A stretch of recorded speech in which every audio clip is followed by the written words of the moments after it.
जय हिंद दोस्तों, मैं उदय स्वागत करता हूं आपका आपके अपने यूट्यूब चैनल उदय नॉलेज एकेडमी में। आज हम आपके लिए साइंस के टॉप 40 क्वेश्चन लेकर आए हैं जो आपके एग्जाम के लिए बहुत ही ज्यादा महत्वपूर्ण है, क्योंकि आप सभी जानते हैं ग्रुप डी में साइंस का एक बहुत बड़ा रोल रहता है, क्योंकि बिना साइंस के आप ग्रुप डी क्रैक नहीं कर सकते हैं। तो चलिए देखते हैं पूरे क्वेश्चन को। आप सभी क्वेश्चन लास्ट तक लगाएं। वीडियो पसंद आए तो चैनल को सब्सक्राइब करें और लाइक जरूर करें। आप कोई सजेशन देना चाहते हैं तो हमें कमेंट में जरूर बताएं। तो चलिए चलते अपने क्वेश्चंस पर। आज का हमारा पहला क्वेश्चन है, ध्वनि की गति अधिकतम किस माध्यम में होती है? तो राइट आंसर होगा ऑप्शन ए, ठोस। ध्वनि की गति सबसे अधिक होती है ठोस माध्यम में। लेकिन आपसे ठोस में भी नाम दिए जाए किसमें, तो सबसे ज्यादा होती है इस्पात में। इस्पात दिया हुआ ऑप्शन वो आपका राइट होगा। ठोस से कम होती है फिर द्रव में, द्रव से कम होती है गैस में। और आपसे पूछा जाए कि ध्वनि की तरंगें किस माध्यम में नहीं चल सकती हैं, तो वो है निर्वात। ध्वनि की तरंगें निर्वात में नहीं चल सकती हैं। आज का हमारा दूसरा क्वेश्चन है, बल का एसआई मात्रक क्या है? तो राइट आंसर ऑप्शन ए, न्यूटन। बल का एसआई मात्रक है न्यूटन। आपसे पूछा जाए पास्कल किसका मात्रक है, तो पास्कल होता है आपका दाब का एसआई मात्रक। दाब का एसआई मात्रक क्या होता है? पास्कल। जूल होता है आपका कार्य का मात्रक। काल का मात्रक क्या होता है? जूल होता है। प्रश्न नंबर 3 है आपके सामने, वायुदाब मापने का यंत्र कौन सा होता है? तो राइट आंसर ऑप्शन ए, बैरोमीटर। बैरोमीटर से वायुमंडलीय दाब मापा जाता है। एक क्वेश्चन बहुत पूछा जाता है कि यदि बैरोमीटर का अचानक नीचे गिरना क्या संकेत देता है? तो यदि बैरोमीटर अचानक नीचे गिरता है तो वो संकेत होता है आंधी तूफान का, कि आंधी तूफान आने वाले हैं। यदि बैरोमीटर धीरे धीरे ऊपर की तरफ बढ़ रहा है तो इसका मतलब है कि मौसम साफ होने वाला है। अब बात करते हैं हाइड्रोमीटर की। तो हाइड्रोमीटर से द्रव का घनत्व मापा जाता है। यह आपसे पूछा है द्रव का सापेक्षिक घनत्व तो भी हाइड्रोमीटर से मापा जाता है। अब बात करते हैं स्पीडोमीटर। स्पीडोमीटर से दूरी तथा स्पीड दोनों मापे जाते हैं। शॉर्ट दूरी जो आपकी टैक्सी हुई या मोटरसाइकिल हुई, इन सभी में जो मीटर लगा होता है हमारा वो होता है स्पीडोमीटर। अगला है हमारा पायरोमीटर। पायरोमीटर से किसी वस्तु की सतह का तापमान मापा जाता है।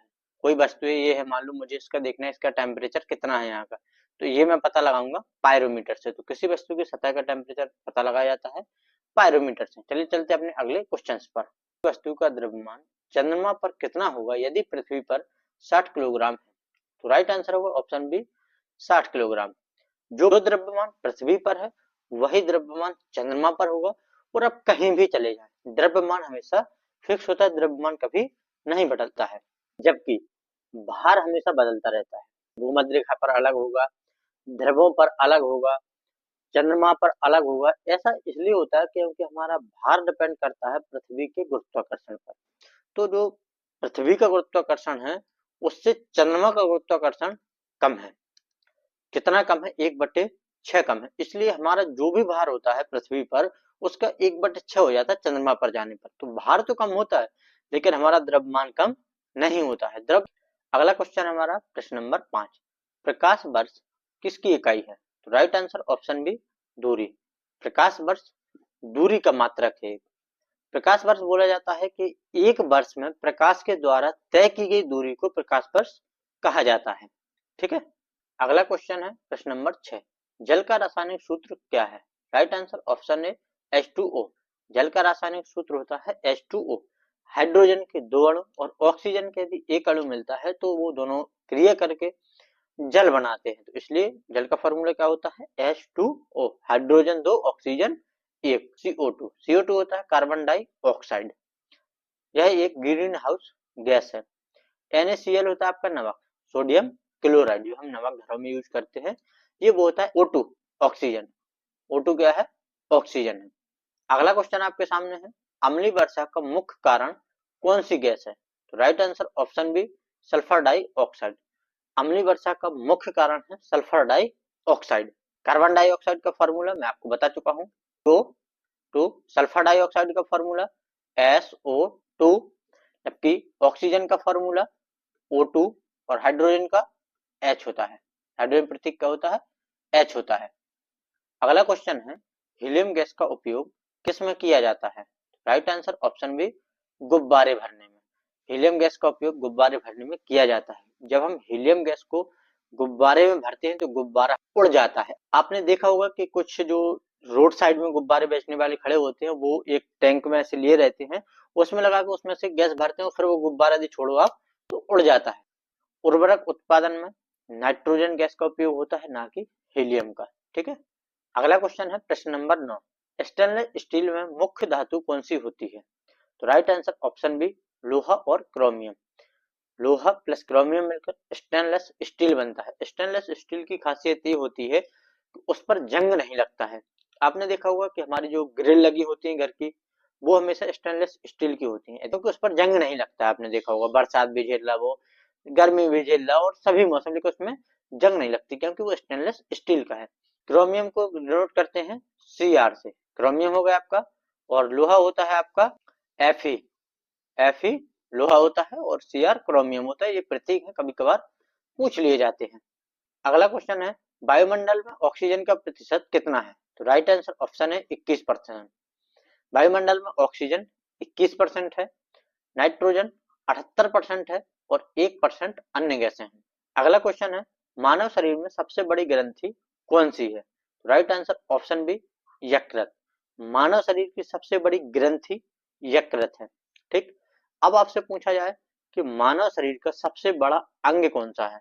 तो राइट आंसर होगा आपका त्वचा। जो मेरी ये ऊपर है, आपके भी ऊपर स्किन है, ये है सबसे बड़ा अंग। क्योंकि देखो ये ऐसी कोई जगह नहीं जहां पर त्वचा नहीं है। तो सबसे बड़ा अंग तो त्वचा, सबसे बड़ी ग्रंथि तो यकृत।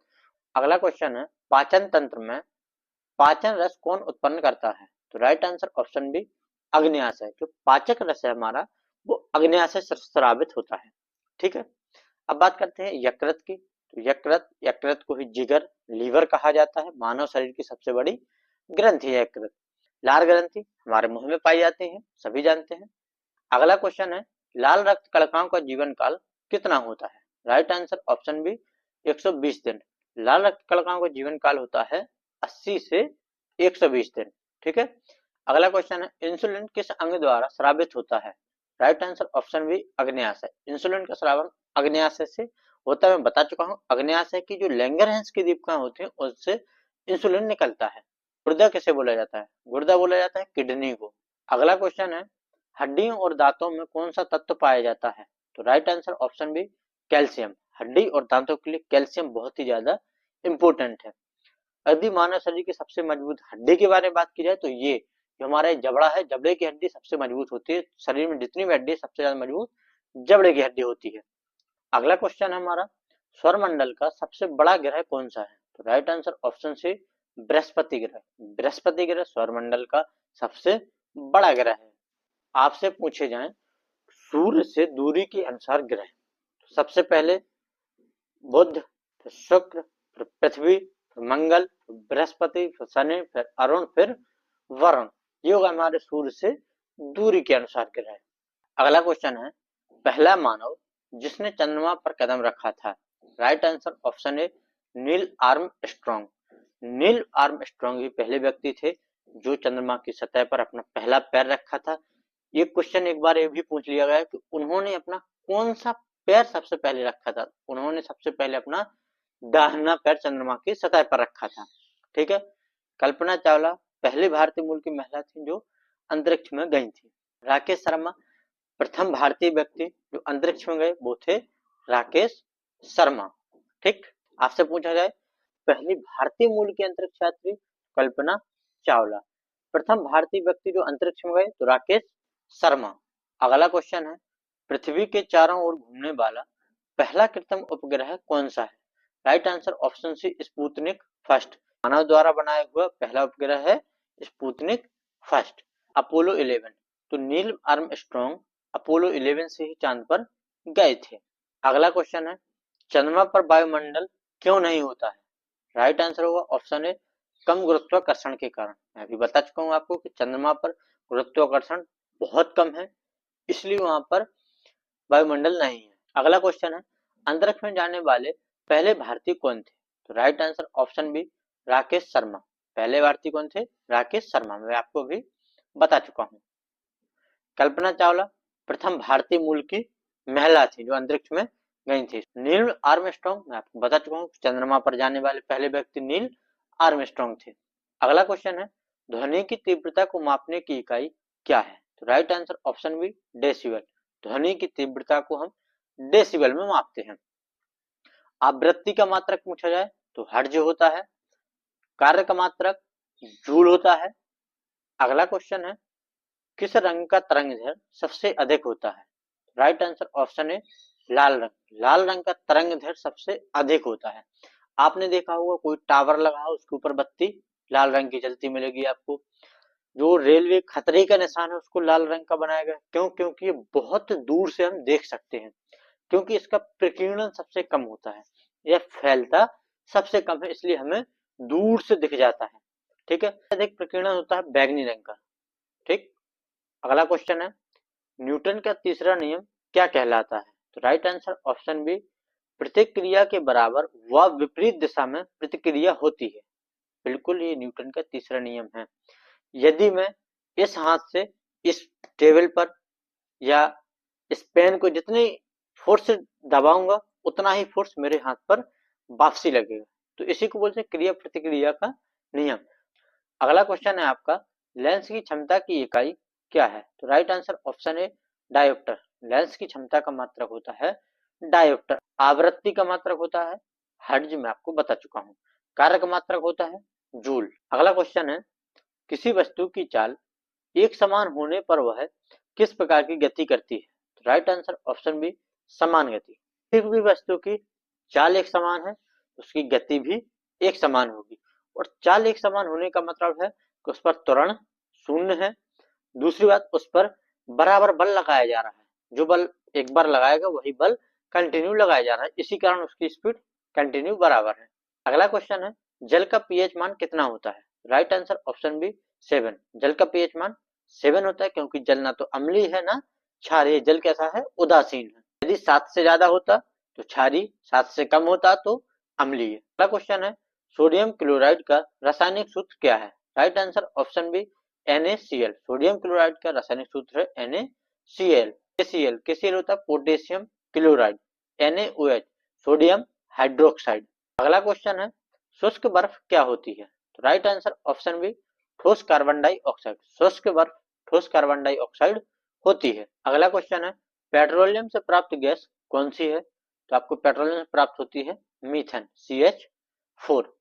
CO2 कार्बन डाइऑक्साइड होती है, H2 हाइड्रोजन है, O2 ऑक्सीजन है। अगला क्वेश्चन है, बेकिंग सोडा का रासायनिक नाम क्या है? Right answer option C, sodium bicarbonate. Sodium bicarbonate को हम बेकिंग सोडा के नाम से जानते हैं। सोडियम बाई कार्बोनेट का फॉर्मूला होता है NaHCO3। क्या होता है? NaHCO3, sodium by carbonate. हृदय कितने कक्षों में विभाजित होता है? तो राइट आंसर ऑप्शन सी, 4। ये किसके हृदय की बात हो रही है? ये मानव के हृदय की बात हो रही है। मानव का हृदय 4 कक्षों में बटा होता है, 2 आलैंद और 2 निलय। आपसे पूछा जाए उभयचर का तो 3 कक्ष होते हैं। उभयचर में कौन आता है? जैसे आपका मेढक, मेढक में 3 कक्ष होते हैं। जबकि मछली, मछली में केवल 2 कक्ष होते हैं। तो जलचर में 2 कक्ष होते हैं ज्यादातर, 100% नहीं, ज्यादातर जलचर में 2, उभयचर में 3 और स्थलचर में 4। हम लोग क्या है? स्थलचर है, तो हमारे यहाँ 4 कोष्ठक होते हैं। अगला क्वेश्चन है, रक्त में ऑक्सीजन का परिवहन कौन करता है? राइट आंसर ऑप्शन बी, लाल रक्त कणिकाएं। लाल रक्त कणिकाएं का काम होता है कि वो शरीर के प्रत्येक अंग तक ऑक्सीजन भेजें। अब ऑक्सीजन कैसे भेजा जाएगा? वो भेजा जाएगा रक्त के थ्रू। तो लाल रक्त कणिकाओं का काम होता है कि रक्त में ऑक्सीजन को पहुंचाना, उसके बाद लेकर पूरे अंगों तक जाना। अगला क्वेश्चन है, मानव शरीर में सबसे बड़ी हड्डी कौन सी होती है? राइट आंसर ऑप्शन है फीमर। जांघ की हड्डी मानव शरीर की सबसे बड़ी हड्डी होती है, जो आपके कूल्हे से लेकर घुटने तक होती है। ये सबसे बड़ी होती है, इसको बोला जाता है फीमर। अब बात करते हैं टिबिया की। तो टिबिया आपकी टांग में ही पाई जाती है। देखो, टिबिया और टांग, टिबिया टांग में पाई जाती है। ये हड्डी होती है आपके घुटने से और नीचे की तरफ। अगली बात करते हैं ह्यूमरस।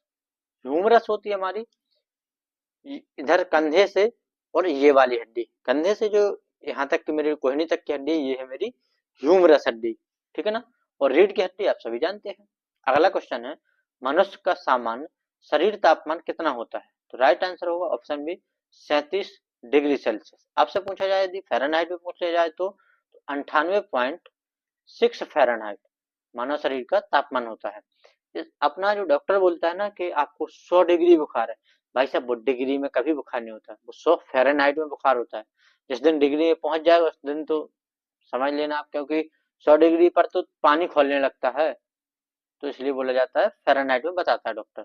अगला क्वेश्चन है, विटामिन सी की कमी से कौन सा रोग होता है? Right answer option B scurvy. Vitamin C की कमी से स्कर्वी रोग होता है। विटामिन सी प्रचुर मात्रा किसमें पाया जाता है? खट्टे फलों में। जो भी खट्टी चीज है उसमें विटामिन सी पर्याप्त होती है। अब बात करते हैं रतौंधी की। रतौंधी विटामिन ए की कमी से होती है। विटामिन ए का अच्छा स्रोत होता है गाजर। आप यदि 2 महीने, जब सर्दी के मौसम में गाजर मिलती है, आप यदि 2 महीने कंटिन्यू गाजर खा लेंगे सुबह खाली पेट दो तो आपको 1 साल आंखों से संबंधित कोई भी समस्या नहीं हो सकती है। अब बात करते हैं बेरी बेरी। तो भैया बी से होता है बेरी बेरी। विटामिन बी1 की कमी से बेरी बेरी रोग होता है। रिकेट्स विटामिन डी की कमी से रिकेट्स होता है। इसे फ्री का विटामिन बोला जाता है क्योंकि सूर्य से हमको प्राप्त हो जाता है। अगला क्वेश्चन है, पृथ्वी अपने ध्रुव पर कितने घंटों में एक पूरा चक्कर लगाती है? राइट आंसर ऑप्शन बी 24 घंटे। पृथ्वी अपनी धुरी पर 24 घंटे में एक पूरा चक्कर लगाती है। अगला क्वेश्चन है, सूर्य की ऊर्जा किस प्रक्रिया से उत्पन्न होती है? राइट आंसर ऑप्शन ए संलयन से। सूर्य में संलयन क्रिया होती है जिससे ऊर्जा कंटिन्यू बनी हुई है सूर्य में। यदि संलयन की क्रिया ना हो तो सूर्य खत्म हो जाएगा। आपसे ये क्वेश्चन बहुत ज्यादा पूछा जाता है कि हाइड्रोजन बम और परमाणु बम किस सिद्धांत पर आधारित है? तो परमाणु बम है विखंडन पर आधारित, जबकि हाइड्रोजन बम है नाभिकीय संलयन पर आधारित। अगला क्वेश्चन है, चंद्रमा पर सबसे पहले कौन सा देश पहुंचा था? तो right answer option A America. America चंद्रमा पर सबसे पहले पहुंचा था। और कौन गए थे? नील आर्मस्ट्रांग, अपोलो 11 से। अगला क्वेश्चन है, पृथ्वी पर दिन और रात क्यों होते हैं? तो पृथ्वी पर दिन रात होते हैं पृथ्वी के घूर्णन के कारण। क्योंकि देखो सूर्य है, मान लो अब पृथ्वी ऐसे घूम रही है, ऐसे घूम रही है, तो जब वो इधर आ रही है सूर्य के सामने तब दिन हो जा रहा है, लेकिन जब वो ऐसे घूमते हुए ऐसे जाती है तो इधर पर दिन होगा, यहाँ पर रात होगी। तो इस कारण पृथ्वी अपने अक्ष पर घूमती है, इसलिए होता है दिन रात। नेक्स्ट क्वेश्चन है, प्लूटो अपग्रह क्यों नहीं माना जाता है? राइट आंसर ऑप्शन बी, इसकी कक्षा अन्य ग्रहों को पार करती है। ग्रह जो है उनका एक सिद्धांत है कि ग्रह जो परिक्रमा करेगा या घूमेगा, जो भी करेगा वो अपनी कक्षा में करेगा, किसी और ग्रह की कक्षा में नहीं जाएगा। और प्लूटो इसको पालन नहीं कर रहा था, इस कारण से प्लूटो को ग्रह की श्रेणी से अलग कर दिया गया है। आपके 400 क्वेश्चन कंप्लीट हुए। वीडियो कैसी लगी?